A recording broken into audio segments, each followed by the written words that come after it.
आमटी म्हटली तर खानदेशी आमटी डोळ्यासमोर येत असते. चला म्हटलं आज नवीन काहीतरी वेगळ्या पद्धतीने आमटी करूया, म्हणून मी आज मसूरच्या डाळीची आमटी करायचं ठरवलं होतं.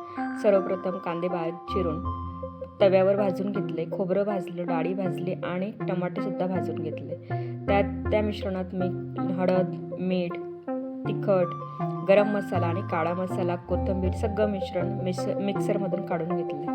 त्यानंतर तेलाची फोडणी दिली, त्यात जिरं मोहरी तडतडली आणि हा मसाला त्यात टाकला.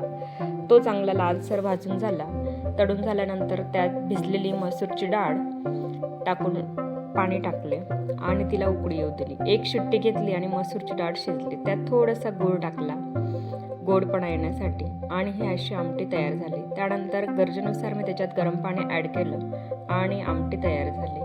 नेहमी एका प्रकारची आमटी खाण्यापेक्षा नवीन काहीतरी प्रकार खाऊया, म्हणून मी आज मसूरच्या डाळची आमटी केली.